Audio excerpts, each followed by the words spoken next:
Case first में मान लो ये कोई बिल्डिंग है,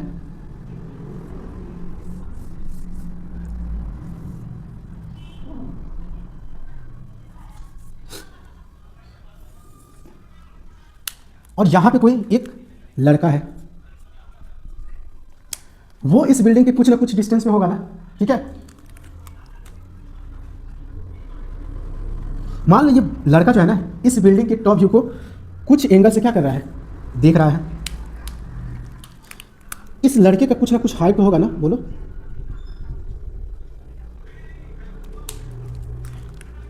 अब देखो इसको जो है ना, इसको बोलते हैं हॉरिजेंटल लेवल, हॉरिजेंटल लेवल, ठीक है।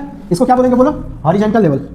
और जिस एंगल से इसके टॉप व्यू को देख रहा है ना, इसको हम लोग बोलेंगे लाइन ऑफ साइट। क्या बोलो, लाइन ऑफ साइट। और हॉरिजेंटल लेवल और लाइन ऑफ साइट के बीच का जो एंगल होता है ना, ठीक है, इसको हम लोग बोलते हैं यहां पे एंगल ऑफ एलिवेशन। क्या, angle of elevation, angle of elevation. अब देखो इस बिल्डिंग का हम लोग को हाइट फाइंड करना है ना, बोलो। तो ये एक राइट एंगल ट्रेंगल फॉर्म हो रहा है, ठीक है। राइट एंगल ट्रेंगल फॉर्म हो रहा है तो यहाँ पे 90 डिग्री। तो अब देखो ये जो है ना स्टूडेंट कुछ हाइट पे था, कुछ ना कुछ एंगल से इसके टॉप व्यू को देख रहा है, तो ये मालूम है वो, और ये कितना डिस्टेंस पे है ये मालूम हो, तो हम लोग इसका हाइट फाइंड कर सकते हैं। कैसे, हम लोगों ने ट्रिग्नोमेट्रिक रेशियो में पढ़ा है ना, परपेंडिकुलर और बेस का जो है ना रिलेशन कौन देता है, बोलो, tan थीटा और cot थीटा देता है। तो हम लोग क्या यहाँ पे लिख सकते हैं, देखो tan theta is equal to, बोलो, P।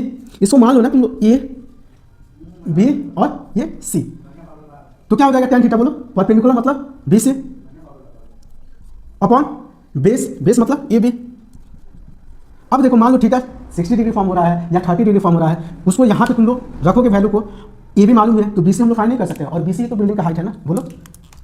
अब देखो cot थीटा जब तुम लोग यूज करोगे ना, तो ये भी रिलेशन किस में देता है, बोलो, बेस और परपेंडिकुलर में, ठीक है। तो बेस हमारा क्या है यहाँ पे, बोलो, ए बी, और परपेंडिकुलर क्या है, बोलो, बी सी। तो कहीं ना कहीं हम लोग को थीटा मालूम हो, ठीक है, और क्या, बोलो, ए भी मालूम हो, तो बी से हम लोग फाइंड कर सकते हैं। दोनों से आंसर जो है ना हमारा सेम आएगा, इस बात को भी याद रखना। अब देखो मान लो ये दिया हो, बिल्डिंग का हाइट भी मालूम हो, तो ये कितना डिस्टेंस पे है ये भी हम लोग देख सकते हैं, ठीक है, ये भी फाइंड कर सकते हैं।